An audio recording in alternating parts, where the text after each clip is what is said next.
Hi all, അസ്സലാമു അലൈക്കും. Welcome back to Silna's kitchen. ഇന്നത്തെ റെസിപ്പി നല്ലൊരു വെറൈറ്റി ടേസ്റ്റി ആയിട്ടുള്ള അടിപൊളി ഈവനിങ് സ്നാക്സിൻ്റെ റെസിപ്പിയാണ്.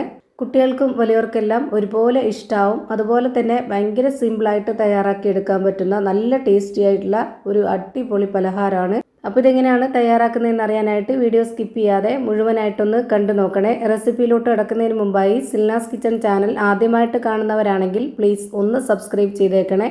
ഒപ്പം തന്നെ ഈ വീഡിയോസ് നിങ്ങൾക്ക് ഇഷ്ടപ്പെടുകയാണെങ്കിൽ ഒരു ലൈക്ക് ചെയ്ത് ഷെയർ ചെയ്ത് സപ്പോർട്ട് ചെയ്യാനും മറക്കരുത്. ഇനി നമുക്ക് ഇതെങ്ങനെയാണ് തയ്യാറാക്കുന്നതെന്ന് നോക്കാം.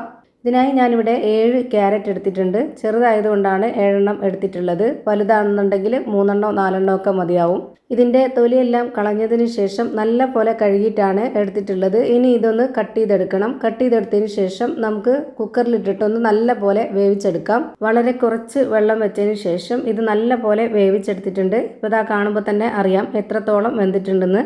ഇതിൽ വേവിച്ചെടുത്തിട്ടുള്ള ആ വെള്ളം ഊറ്റിക്കളഞ്ഞിട്ടില്ല. ഒരു അരക്കപ്പോളം വെള്ളം ഉണ്ടാവും. അതുകൂടെ ചേർത്താണ് ഞാനിവിടെ മിക്സിയുടെ ജാറിലേക്ക് ഇട്ട് കൊടുത്തിട്ടുള്ളത്.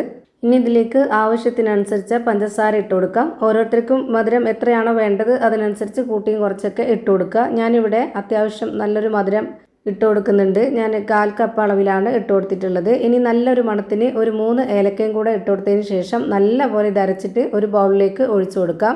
ഈ ഒരു മിക്സിയുടെ ജാറിൽ പറ്റിപ്പിടിച്ചിരിക്കുന്നതും കൂടെ കൈകൊണ്ട് തുടച്ച് ഇതിലേക്ക് ഇട്ട് കൊടുക്കാം. ഇനി ഇതിലേക്ക് 1 ടേബിൾ സ്പൂൺ അളവിലുള്ള നെയ്യും കൂടെ ഒഴിച്ചു കൊടുക്കുന്നുണ്ട്.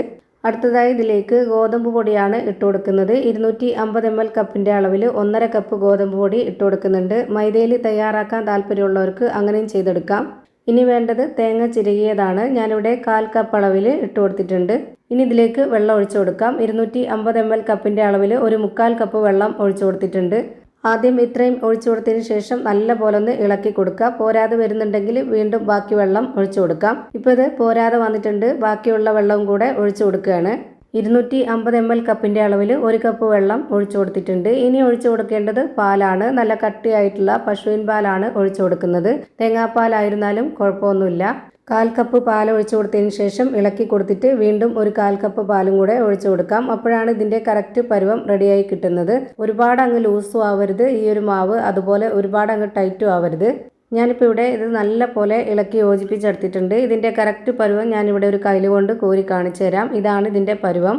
മാവിൻ്റെ ഈ ഒരു പരുവം കറക്റ്റ് ആയിരുന്നാൽ മാത്രമേ നമ്മൾ ചുട്ടെടുക്കുന്ന ആ ഒരു പലഹാരം കറക്റ്റ് പരുവത്തിൽ കിട്ടുള്ളൂ. ഇനി ഇതുപോലെ കുറച്ച് കുഴിയുള്ള ഒരു അപ്പച്ചട്ടിയാണ് വെച്ച് കൊടുത്തിട്ടുള്ളത്. അതിലേക്ക് കുറച്ച് നെയ്യ് ഒഴിച്ചു കൊടുക്കാം. നെയ്യ് ചൂടായി വരുമ്പോൾ ഇതുപോലൊരു സ്പൂൺ അളവിൽ 1 സ്പൂൺ വെള്ള എള്ള് ഇട്ട് കൊടുക്കുന്നുണ്ട്. ഇത് നല്ല പോലെ പൊട്ടി വന്നു കഴിഞ്ഞാൽ പിന്നെ നമ്മൾ ഇതിലേക്ക് ഇട്ട് കൊടുക്കേണ്ടത് തേങ്ങാക്കൊത്താണ്.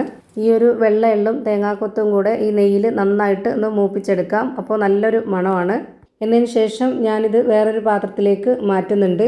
എന്നിട്ട് ഇതേ ചട്ടിയിൽ തന്നെ ഞാനിവിടെ മാവ് ഒഴിച്ചു കൊടുക്കുന്നുണ്ട്. എണ്ണയും നെയ്യും ഒന്നും തന്നെ യൂസ് ചെയ്യാതെ തന്നെ ചുട്ടെടുക്കണമെന്നുള്ളൊരു നോൺ സ്റ്റിക്കിൻ്റെ പാനിൽ ചുട്ടെടുക്കാം.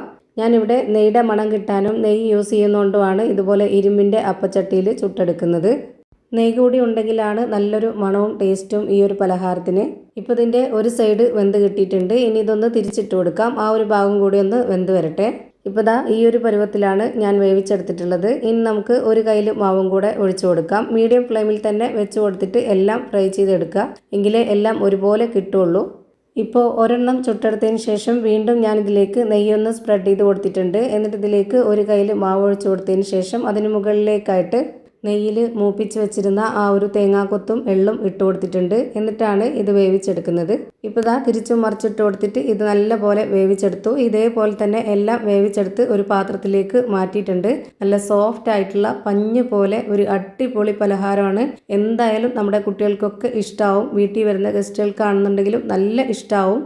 അപ്പോൾ ഇത്രയേ ഉള്ളൂ ഇന്നത്തെ വീഡിയോ ഇഷ്ടമായാൽ ലൈക്ക് ചെയ്യാനും കമൻറ്റ് ചെയ്യാനും ഷെയർ ചെയ്യാനും മറക്കരുത്. അതുപോലെ തന്നെ ഞാനിടുന്ന പുതിയ വീഡിയോസ് നോട്ടിഫിക്കേഷനായിട്ട് കിട്ടുന്നതിന് വേണ്ടി സബ്സ്ക്രൈബ് ചെയ്ത് ബെല്ലൈക്കൺ അമർത്തി അതിൽ ഓൾ എന്ന ഓപ്ഷൻ എനേബിൾ ചെയ്ത് കൊടുക്കാനും മറക്കരുത്.